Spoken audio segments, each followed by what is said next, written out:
Good evening. First, a few images of this crazy day.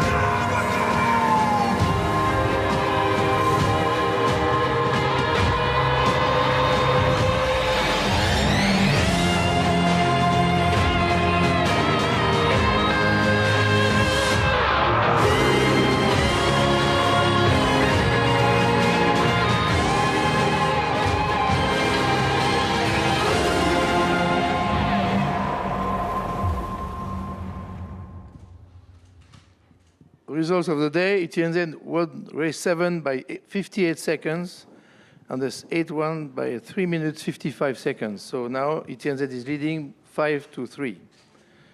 We are back on the water after this fourth sleigh day yesterday.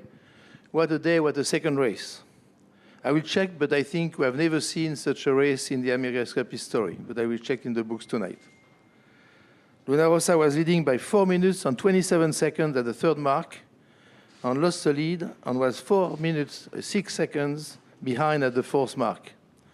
They lost over 8 minutes in one leg. I really feel sorry for Luna Rossa, and I mean that every sailor must feel the same. So both crew were exhausted, mainly the grinders. So Jimmy, you enjoyed the 2 excellent starts. You are broken like in tennis, 5-3. Do you think, like we all do, that you are able to break back? There's no doubt in my mind, Bruno. Absolutely no doubt in my mind. Yeah, look, I thought the team did a great job. We're able to get off the line well in both starts, get the lead. I thought the Kiwis sold a great race. The first one, once they got in front, really extended. And full credit to them for the second race, for just hanging tough, getting going again, especially with the smaller jib. You know, we have to tip our hats to them for sailing 2 good races. But yeah, for us, look, it's not over. You know, we're not at the trophy presentation here, that's for sure. And we will be going back. We already had a little session before we got here, just having a look at what we could have done better, or definitely a number of things. Because tomorrow looks similar. Tomorrow looks light. And we have to learn, get stronger, and come out swinging tomorrow. In San Francisco, you came back from 1-8 to win 9-8, so you know the story. Yeah, that's the great thing about sport. You know, I mean, we just got to focus on the next race. That's exactly what we'll do. We'll go back tonight, we'll put a good focus on it, and we will be stronger for tomorrow. There is a lot to learn from today, and yeah, we'll definitely take all the lessons. Francesco, what are your feelings tonight? Honestly, I'm not down. I feel good. Obviously, I mean, I wish we had 1 or 2 races in our pocket, but as long as we learn and we get stronger tomorrow, I'm all good. Peter, congratulations, because you proved today that there are passing lanes. We were a bit in the top for that.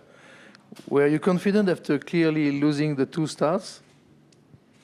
Yeah, well, we thought the starts were relatively even. Yeah, there's obviously small margins in them.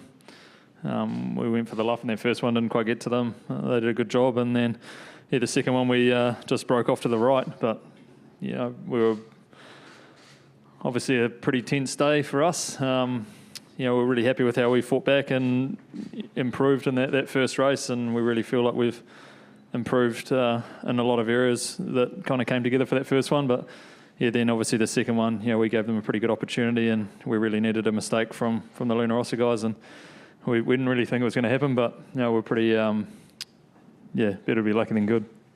We all know that you don't buckle under pressure, but did you expect to win that 8th race?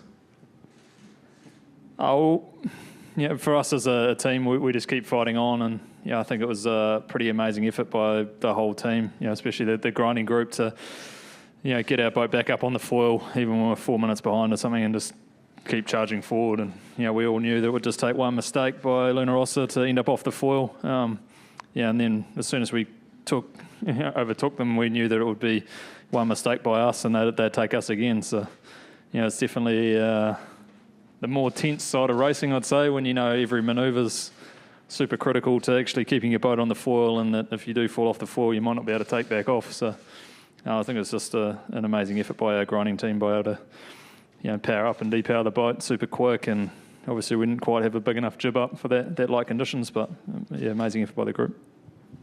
So Blair, do you think that you sailed with the right jib today, or? Well, in the first race we were pretty happy, but about a minute before the last race, the wind dropped more than we thought it was going to, and obviously then it almost completely dropped out. So that was the wrong jib for the second race, but we're really happy with how the boat's going in those super lighting conditions, and although we had the wrong jib on, we were still very confident in going up the first work. Obviously we made a pretty critical mistake there on the run, but like Pete mentioned, the guys hung tough, and we just kept charging on, and just to keep it up there on the foils when it was such big lulls up towards Motahi there, 6.5 or even lighter, some of those, and just hung tough, and we're wrapped with the second race. Nathan, your turn. You can stand up, would be great. Yeah, Thank you. thanks, Bruno. Hey, looked like a bit of a tough day. A few more mistakes than what we've seen recently. Both boats fell off the foils today, and I'm pretty interested to hear what you guys think about who takes off the easiest out of the two teams. So maybe we start with Team New Zealand. Do you think you take off easier than Luna Rossa? Yeah, I think when it gets right to the bottom end, we're pretty happy with how the boat's going. As the guys said, we were on a smaller code jib, so that was a disadvantage for us in the real bottom end. But all in all, we're pretty happy with how the boat gets up and going. We put a lot of work from years ago to design a hull that could take off quick, and we're happy with what we got. And maybe Keko, your thoughts? You're happy with the takeoff in the bottom ends? To be fair, I think it's pretty similar. I think we need pretty much the same amount of wind speed to get up and going. I don't think there is much in it. It's just a little bit lighter at the top of the course, I guess, because these guys took off a bit easier than you in that race today. But I'm not sure about the numbers, and I wasn't watching when they took off, but definitely was light where we were, and we are looking for pressure. Here's what it is. Could see you looking for pressure everywhere. Hey, Pete, second race today is the first time I saw you smile and show a little bit of a relief. How do you feel? Does the pressure come off your shoulders getting two on the trot? I don't think the pressure ever comes off until you've done the last race. But obviously we're pretty happy to come away with a victory in that last one. And it's not often you end up that far behind. And these boats obviously are pretty dynamic. And Luna Rossa was sailing incredibly well at the first half of that race, and we just managed to get one opportunity and get our foot back in the door. So I don't think I've ever seen our grinding team quite as tired or put in as much effort as they did to keep grunting up and depowering out of all the manoeuvres. Wouldn't really make life that easy for them, but just pretty happy to walk away with a win in that last one. Nice. Bruni, you said to us after the first race today, you needed to get your elbows out a little bit wider. How much wider do you need to get your elbows out? And if you look at that race again, is there anything you could have done to get your elbows a bit wider to keep them behind? I think we would need a little bit of wings around the elbows to stay up and foiling. Sail selection, Blair. You talked a bit about the jib codes, and you were very happy with the code 3 in the first race versus the 1.5. Can you just give us a bit of an insight as to how narrow the ranges are for the jibs and how much of a performance difference there is between the codes of jibs? Yeah, we were really happy with how the boat was going in the first race. I think we've put a lot of work into, if you do end up behind like that, obviously we try not to end up behind at the start, but if you do end up behind at the start, where the passing lanes are, and, that came, through nicely, and we're wrapped with the boat speed there, and then the positioning to be able to do that. But obviously in the second race, we didn't quite get the jib call right. The crossovers are pretty small, but in saying that, we're still comfortable that, our jibs do have quite a big range, and we can get them through a range. So sort of just got to make the best call at the time. Obviously, that stage of the day, the breeze is dropping. How much it's going to drop is kind of a big question. You make the call 10 or 13 minutes out from the start. and then by the time the actual start comes, it might be slightly different. So you just got to give it your best shot, and we did it, and we got it wrong in that second one. Yeah, and I guess, Jimmy, for you with the jib codes, I guess probably the wrong jib in the first race. How's that conversation go between races, and who makes that final call to keep the big jib up for the second race? Well, the general rule is you try and make a call for, the first beat at least. You got to really go with what you see. You can't go too much into what's going to happen into the future. I mean, that's a lesson we kind of learn a lot. So we felt we had the right jib for our boat anyway on the first lap, for sure. And then obviously after then, if we could have clicked our fingers, we probably would have changed down. But having said that, I thought the guys made a great call. Given what had happened in that first race, they made a great decision on putting the right jib up for the second race. So, yeah, I mean, well done to them. But it's, as Blair was, speaking about, you can't just wait till just before the start. It takes quite a bit of process to get the jib up, to get it out of the bag and get everything tidied away. So you're making that call, at least 10, 15 minutes before the line. Thank you. Just a final question for Blair, to do with the boundary panels that we saw today. Luna Rossa went out of bounds almost 300 metres. How close do you think that would be to maybe a professional foul or a black flag? What are your thoughts on that? Yeah, I didn't see the exact situation there, and we obviously getting the comms through Pete and I, and we can hear that they were sort of getting repeat penalties, but I couldn't actually see exactly where they were. To be honest, at that stage, I'm kind of concentrating on keeping the boat flying and trying to get back in the race. But yeah, it is difficult when you get off the foils to get the boats going again. Okay, cheers. Thank you. Questions from the floor? Yes, AB? One News. Abby from One News. Jimmy, disregarding when you guys came off your foils in that second race, Team New Zealand hunted you guys down twice today. How concerning is that? The first race, I thought they were going pretty well. They looked like they're sailing the boat pretty well, and they were pretty quick.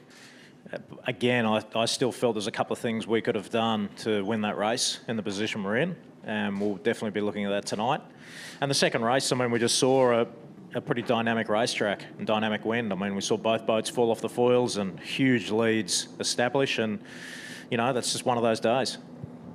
So you're not concerned about their boat speed based on today's results? I think we can win races against them.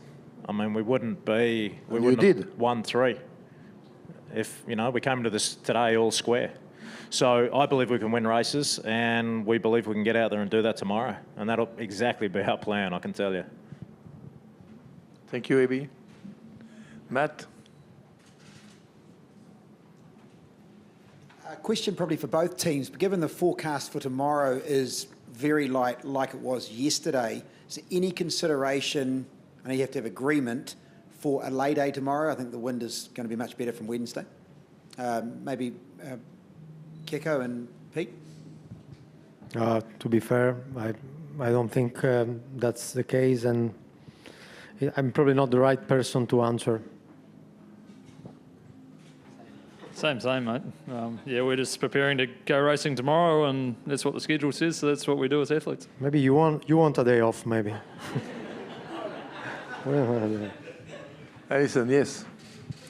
Alison Kent from Live Sail Die. For Blair, today we saw, and recent days, we've seen your clue fairing and your mainsail getting bigger and bigger, and that just highlights the constant upgrades that you guys are doing. How much of a risk is it to make changes to your sails and to your boats that you might not be able to test? I think it's always a constant refinement. We're always trying to eke out the last bit of speed that we can. For that part, it's exactly that. It's a clue fairing, so it's not structural or anything like that, so it's not much of a risk. So there's gains to be had. We weren't exactly happy with how it was, and we try to take the gains when they're there.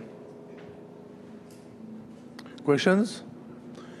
Yes, Mark. For Francesco, between races, the axis of the course was moved from 027 to 001 and put in behind an island, and then had the spectator fleet between the mark and the island. Do you think that's a good idea? It's the same for both teams, and the wind went left, no question about it. And I think the race committee did the best he could. Obviously, it's not ideal to have the pressure dropping right at the top mark, but it was the same for both teams, and we just did a couple of mistakes on that tag that we should have not done, and we give the race away. That's tough as may sound, but that's the reality. Yes, Alison?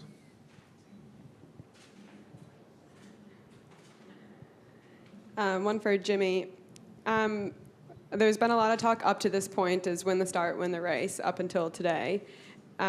You've won both starts today, so it's obviously one of your strong points. What's your strategy to make that ring true again?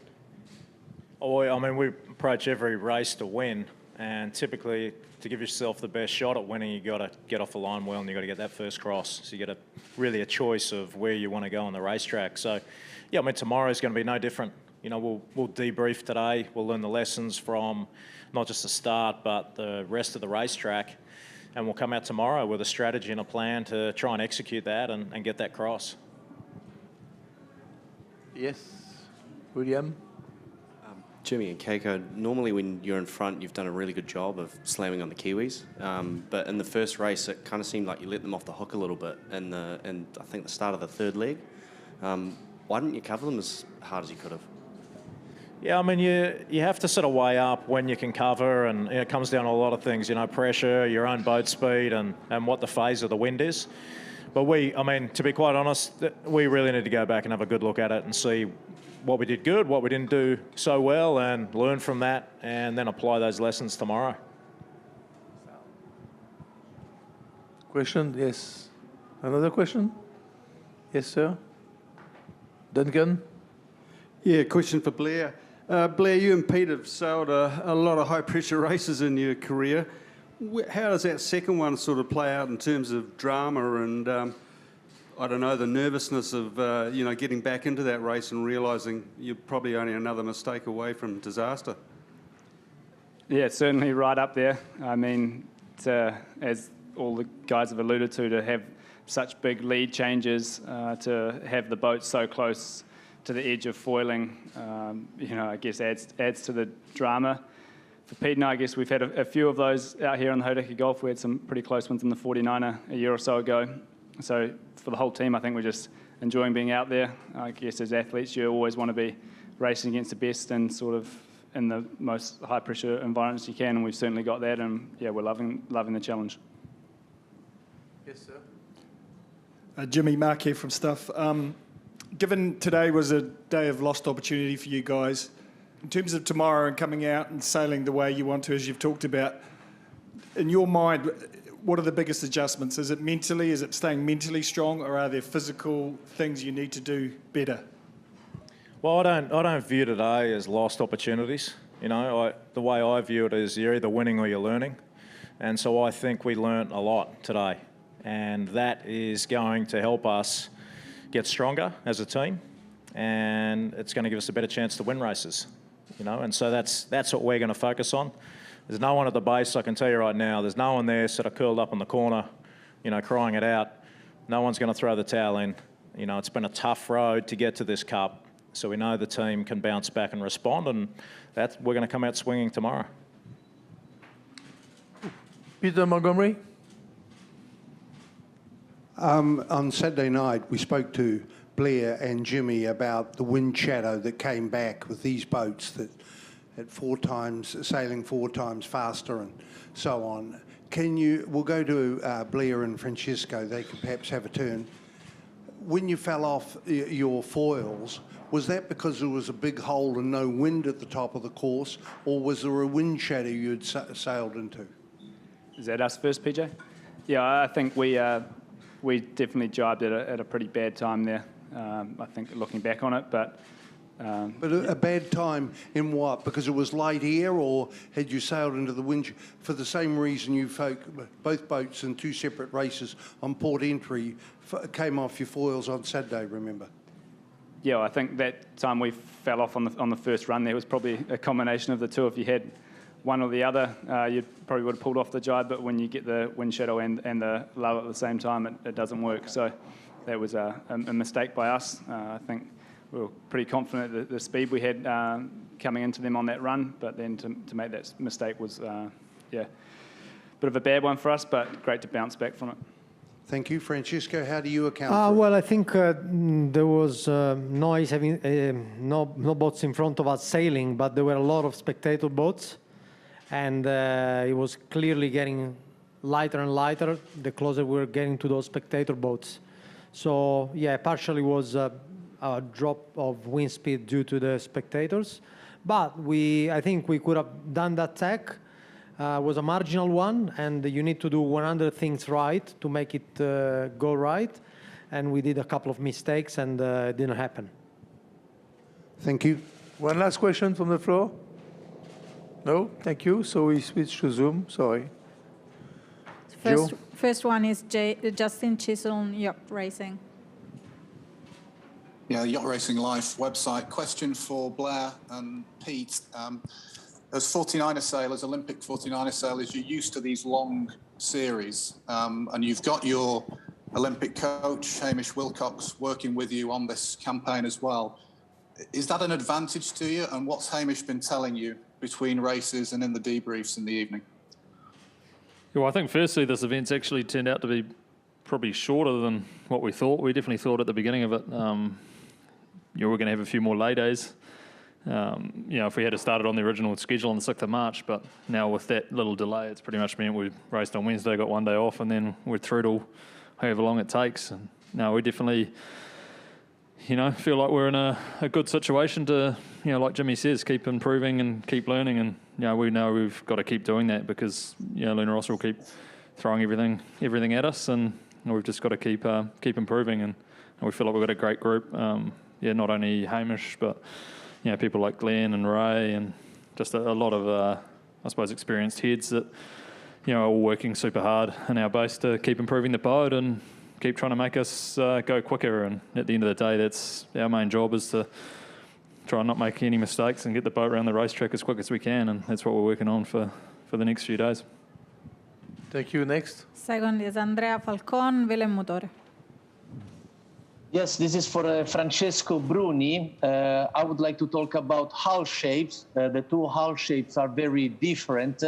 And I would like to know from him what are the big differences between the two hulls when they are in displacement mood, and what are the main differences when they have to return to fly after they fall off in the water. Well, first of all, I'm not a designer, so I'm probably not the best guy to explain you that. But what is for sure is that little hull underneath the hull is definitely making a difference. And we have different shapes. We are very happy with our boat in the light wind. So, there's nothing wrong with our boat and the ability to pop on the foils. It was just an unfortunate moment, that one at the top mark. There was one tag that we couldn't miss, and we missed the wrong one. So, I don't think we had any problems with our hull shape. Thank you. Next, Joe. Mark Reed, Yachtsman Magazine. Hey, guys. This is for Jimmy Spittle. In the second race, just prior to the Kiwis falling off their foils, it looked like you guys were having some problems with your sail. They gained on you quite a bit on that leg. Was there a problem with their sail? And secondly, how does today compare to any other experiences you've had racing? Is this one for the books? There was a few little technical issues we had in both races. There's a few things we can definitely sharpen up on, but in that particular moment in the second race, didn't affect anything, to be quite honest. I think this series is completely new. To answer your question, it's an unbelievable series. It's, we're just in an unbelievable situation in the world we're living in right now. So we're very, very fortunate we can be out there doing that. And I can tell you, I wake up every day and I think how lucky I am to work with a team like this. And, a bunch of best mates go out there, race the best in the world in New Zealand. You look at the crowds and the people down here and all the kids, and supporters for both sides. It's a good day to go out and race. Bravo. Stefano Vegliani, Il Foglio. Hi, question for Keiko. You know, we know that you improved a lot during the Prada Cup. What we saw, especially in the first race today, is that New Zealand improved really a lot from the beginning of the series. So do you think that they have still to improve and you already are at the 100% of your capacity to handle the boat and race? Look, I think, like always, every team is improving day by day.